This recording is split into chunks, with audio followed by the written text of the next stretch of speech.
worry when I'm doing a presentation that I won't have enough to say. But today I've got the opposite problem, and I'd actually like to be doing 3 presentations, but I will try and fit all 3 of them into the next 20-25 minutes, and we'll see how we get on. I am researching at the Open University, and one of the major areas of research that I'm interested in is the differences between modern and ancient learning for languages. And I've been very fortunate to end up in the Centre for Research in Education and Education Technology, though it would have been lovely to be in classics too, but I work between those 2 areas to do my research. The presentations I want to do, I want to make the case for change, and I think I can do that very quickly because I think, as I've said, I'm speaking to the converted. I want to look at some inspiration for change, particularly from the area of modern languages. And I want to look about how we might evaluate that change and establish whether it's worked, and whether it's worth our investing further resources in exploring that and devising new techniques, new online resources that we can use to support ancient languages.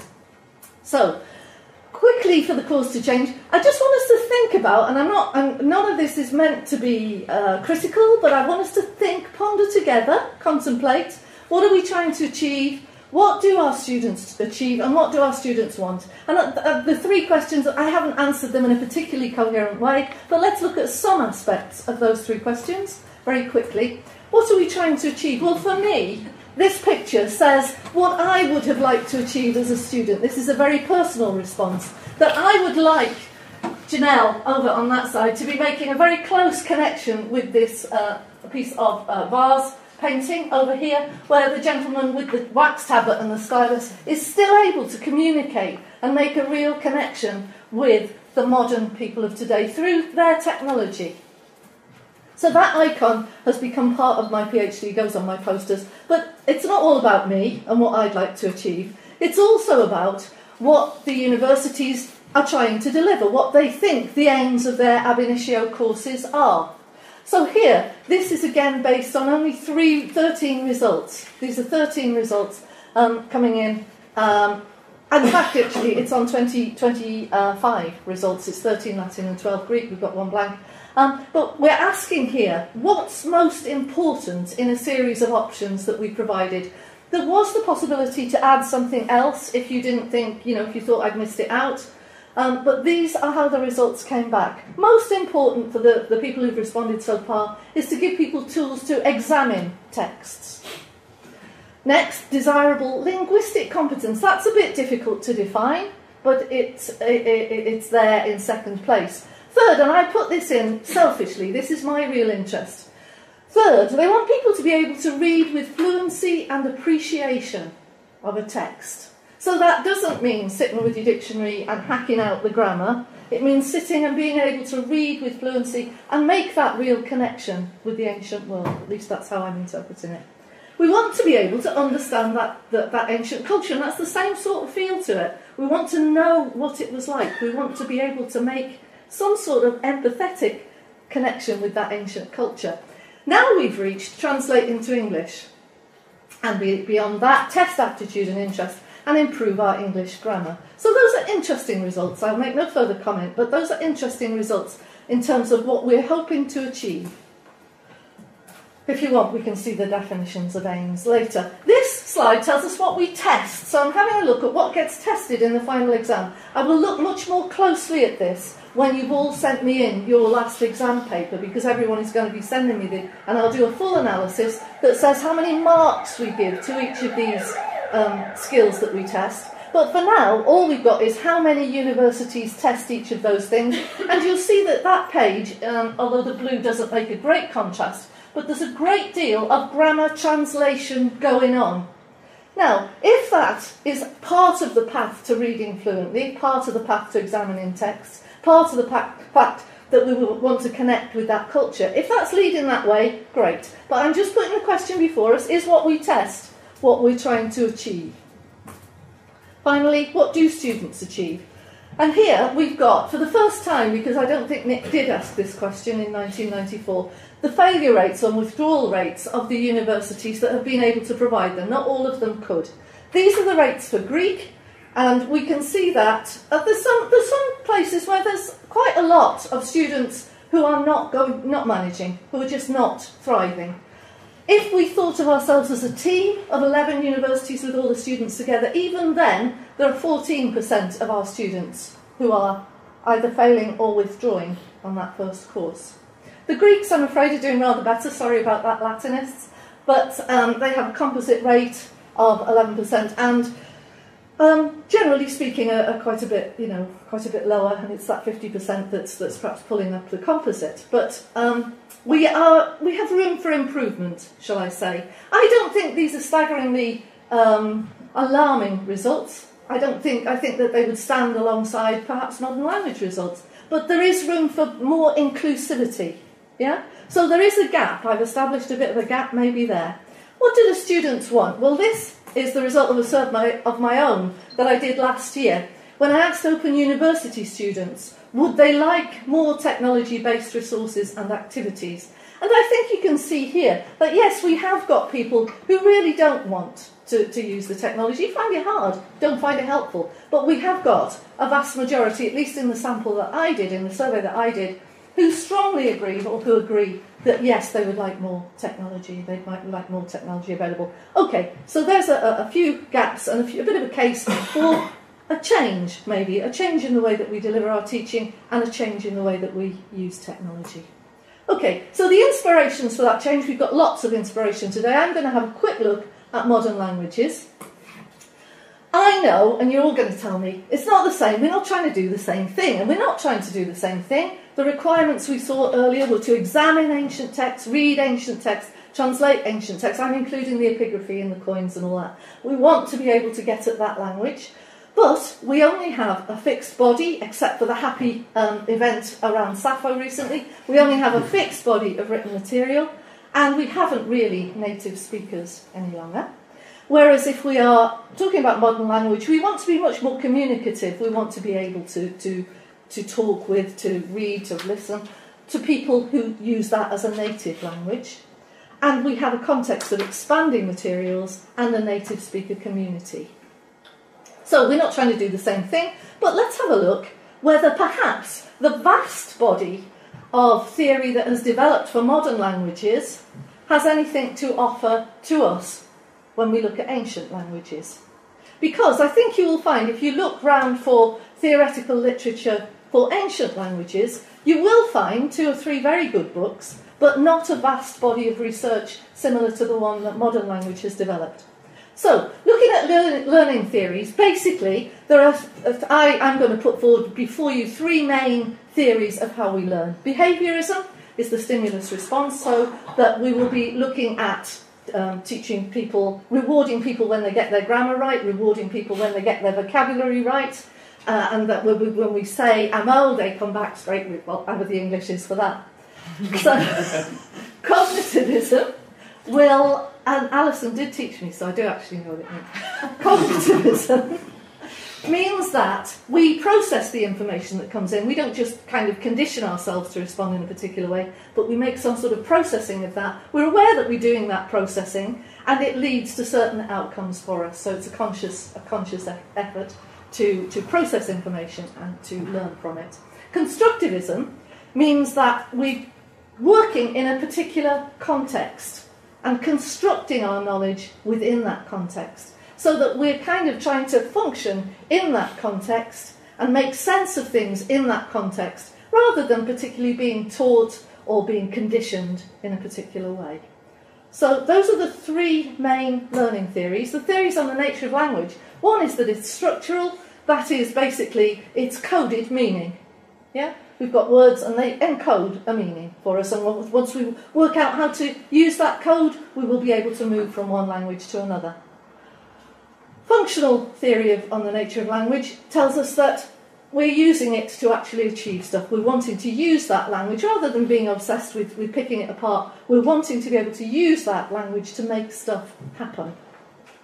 And the next one that I'm going to give you is that language is actually a vehicle for making connections with other people, for making emotional connections with other people, for building relationships with other people. And that if we can do that, then we have succeeded in that language. Okay, so this is what we do mostly and this is a gross simplification, but mostly in our current practice, it seems to me that we are tremendous at the grammar translation method, and that we're great at the declensions and the conjugations, and the stimulus response, we're fantastic at it. I will draw your attention to this little quote from Richards and Rogerson. It's a method for which there is no theory. We haven't got a theory, nobody's written to examine why that works or how it works or what might be going on. So we don't have a particular theory underpinning that method, but it does have long use and successful use for some of us. But we are mostly fixated in that area. We've also recently, I think in terms of certainly the Cambridge Latin course and similar, moved on, and perhaps in some of what James mentioned this morning, to where we're taking in texts and trying to work out meaning for ourselves in them, so that there is a little bit of a step there towards constructing our knowledge, perhaps. And there is, in fact, a theory underpinning that Krashen's input hypothesis that says if we keep getting little bit harder language that we can take in and process, then we will learn that language. Yeah. So I think, and you can all at the end of this shout, but hang on, we're doing okay. You can do that. But from what I've seen, we are mostly looking at grammar translation and perhaps a bit of that input base. So here's a grid which has got the learning types at the left and the nature of language at the top. And in that grid, I've placed what I've seen happening. I've thrown in, for those of you who might remember it, it's actually before I learnt Latin, Rous's direct method, where he would address his class in Latin and show them what to do and tell them what to do and get them to respond in Latin. So I've put that in, and I've also put CSCP, where I think it has some place in terms of that functional. We're going to do something with it, and it's constructivist. We're constructing our understanding. But we do very little that is interactional. Really, very little that's functional. I haven't seen myself social constructivists coming in where we're trying to make any sort of relationship within or through the use of that language. So it seems to me I found myself a lovely field, ripe with areas to explore, which delights PhD students. I've seen a gap, let me see if I can put something in that. So, what I'm hoping to do is use technology. Because we have the absence of that native population, I'm going to use technology to try experiments in some of those other areas. And some of them won't work and some of them will be useless. But some of them might take us a step forward.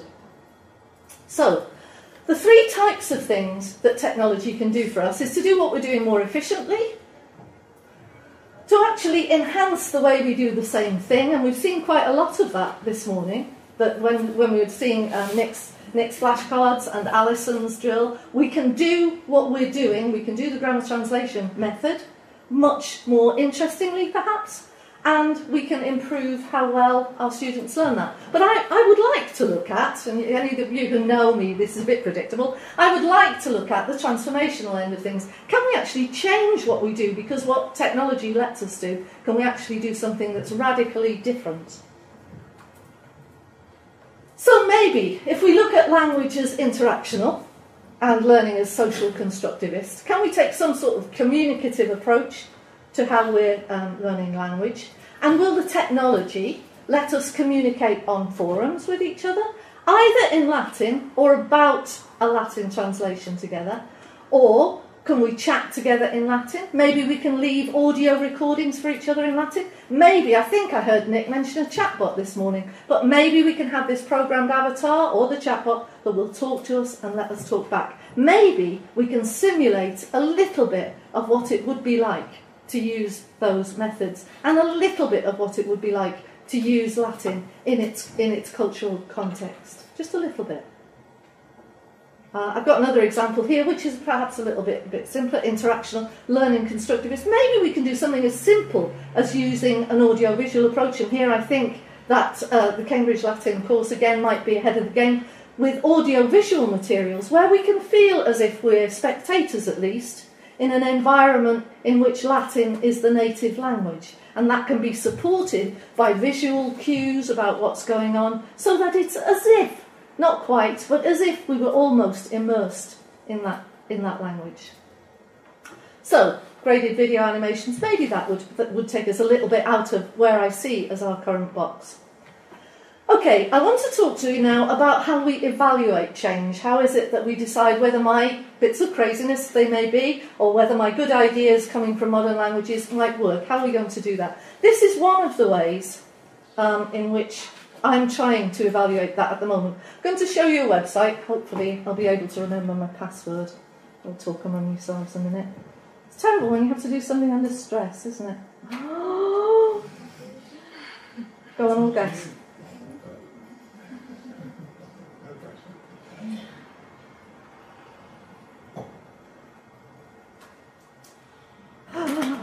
Okay.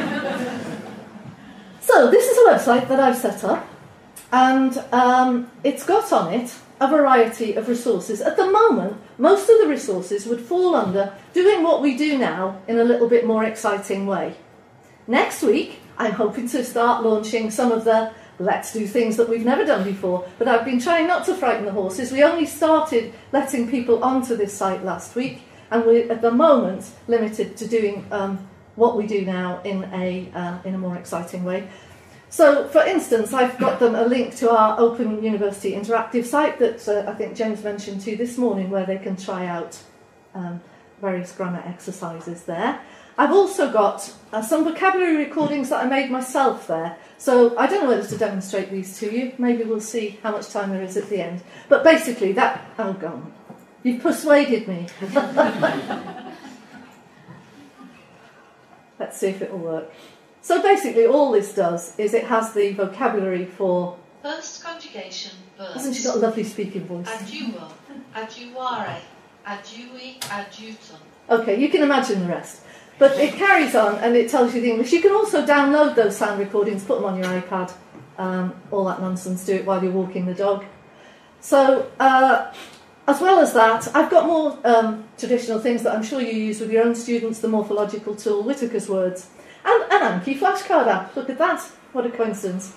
I'm going to very briefly show you the Anki flashcard app because I've done something perhaps that is unusual, in that I've introduced images and sound as well, and I can now show the answer, which I hope I've got right, and I can tell Anki how difficult or easy I found that word, and it will not only do spaced repetition, but it will repeat the words that I have found difficult more often than the words that I have found easy. So I found former quite easy, did you? Don't you think that's a lovely family? Do you think any of them look familiar? Do you recognise any of those? No? The woman in the middle looking dokie is me, and that's my two lovely sons, just in case you hadn't guessed. But they are. We're a household of sorts. So, that's livened up flashcards just a little. The unfortunate thing with that is that a lot of my students, or a lot of our students, find Anki quite difficult to get going. So I am looking, if any of you technology consultants around the room are interested in an easier way of delivering this so that the user doesn't have such a difficult experience with trying to get that set up and synced and all that. So at the end, do stop me at the end if you've got any good ideas. Back to evaluation. I'm sorry, I've got interested in the shiny things now, haven't I? Back to evaluation. So what I've let people do, what I've let the students who are on this do, is vote up and down the various resources. You can see voting buttons here, and they can also comment on each of them. I'm not showing you their comments because at the moment this is closed to A297 students at the Open University, and I've told them I won't show you their comments, but I will show you on the home page that we have also now got a little league table of resources that shows which resources have been voted up and which resources have been voted down. And at the end of some time of experimentation, we'll have a little league table of which of the experiments has been appreciated the most. You can see there that I've had 48 hits on this so far. What it also does, I've got interested in the technology again, I'm sorry, but it does something that I think is really quite clever. It puts all the resources on that page, but if you're interested in listening, it just filters out the ones that are for listening. Okay, so that's one of my efforts at evaluating. I will also be using this set of volunteers that I've got. I will be talking to them face to face, I will be interviewing them, and I will be having a few focus groups to talk about why they found those resources useful or not useful. So, hey, look, here's an opportunity. If you've got something that you think's really cool and that can be delivered online, I would be very happy to receive a link to it or to be able to deploy it on this website and to let you know what these students thought about it and what their comments were and how it compared with others. At the end of the A297 current course, this will go public on the web. I will clean down all the comments that are there, and we will hopefully have a resource where the whole world can try these out and vote and make comments, and we will have, quite a nice way of evaluating whether our experiments are working, whether our work has been well invested, whether our time has been well invested. Okay, so I can get back now to my PowerPoint because I got a bit carried away there, you can probably tell. So, we've had a look at what inspiration we might get out of modern languages. We've had a look at the inspiration or the possibilities that technology offers us. We've had a good look at each other today and the inspiration that we can get for change from each other. What I'd like you to do now is invite you to send your resources for evaluation. I promise that I won't say they're mine and that I'll say this is all wonderful work from wherever this work came from. But if you would like a chance for some evaluation of what you're doing, then I'd be more than happy to do some of that. Now, I've almost talked myself, although I think I did start a bit late, almost talked myself through the possibility of having questions, which is always a good thing, but I will stand and let you tell me what you think, make any suggestions, ask any questions you'd like.